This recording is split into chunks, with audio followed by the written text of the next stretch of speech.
जो दूसरा दर्जा है नेमत के ऊपर वो है शुक्र होने का। शुक्र होने का दर्जा इंसान मुश्किल में शुक्र करे, सब्र ना करे। ये आसान नहीं होता है। ये सिर्फ एक बेसिस पर, एक कंडीशन पर आप अडॉप्ट कर सकते हैं, जब आपको अल्लाह से मोहब्बत हो जाए। आपके हम सबको अल्लाह से मोहब्बत नहीं, हमें मोहब्बत का दावा है, चेक करना है अल्लाह से मोहब्बत है। तो जब कोई अपनी फेवरेट चीज़ छिन जाए, जिस चीज़ को आप बहुत डेस्परेटली दुआओं में मांग रही हो, 1 महीना 1 साल गुजर गया, दुआ कबूल नहीं हो रही, जब दुआएं कबूल ना हो, जब आपकी अपनी पसंदीदा चीज़ आपके हाथ से छिन जाए, जब हालात आपके लिए मुश्किल हो जाएं, जब आपके अपने आपका घरों में रहना मुश्किल कर दें, जब आपके बहन भाई आपको सताएं, जब आपके अपने आपका हक मारें, उस वक्त आपकी ज़ुबान से अल्हम्दुलिल्लाह निकलता है या नहीं निकलता। दैट विल डिफाइन कि आपको अल्लाह से मोहब्बत है या नहीं।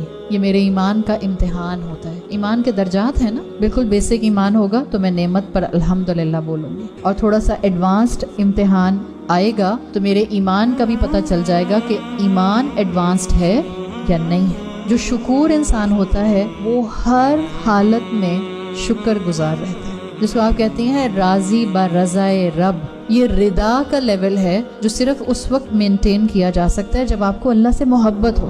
अगर मजनू को कोई लैला के बारे में कहता था, लैला तुम्हारे बारे में ये कह रही थी, मतलब कोई नेगेटिव बात कहता था, तो मजनू कहता था हो ही नहीं सकती, कह ही नहीं सकती। कोई इसको कितना भी लैला से बदजन करने की कोशिश करता था, मजनू कहता था इट्स कम्प्लीटली इम्पॉसिबल, लैला नहीं कह सकती। That was a kind of मोहब्बत जिसको आप इश्क की कैटेगरी में रखते हैं, जो आज नापैद है। ये लेवल इंसानों में तो नहीं रिक्वायर्ड है, ये लेवल मुसलमानों में अल्लाह के साथ ज़रूर रिक्वायर्ड है। मुझे और आपको अल्लाह से ऐसी अनकंडीशनल मोहब्बत हो कि मेरी ज़िंदगी अपसाइड डाउन हो जाए, लेकिन मुझे यकीन हो मेरा रब कुछ ऐसा नहीं करता जो मुझे अपसेट कर दे। जो मुश्किल आ रही है वो मेरे अपने हाथों की कमाई से आ रही है। This is the level of being शुक्र। जब आप मुश्किल से मुश्किल कैफियत में इन फीलिंग्स के साथ आती हैं, इसका मतलब है कि आपने शुक्र होने का लेवल अचीव करना शुरू कर दिया। आपको यकीन हो कि आपका रब आपको मुशक्कत में नहीं डालता, आपको यकीन हो कि आपका रब आपके साथ कभी कुछ बुरा कर ही नहीं सकता। अगर मजनू लैला के बारे में ये सोच सकता था कि लैला ऐसा कह ही नहीं सकती जो मेरे खिलाफ हो, तो अल्लाह चाहता है कि उसके बंदे उसके बारे में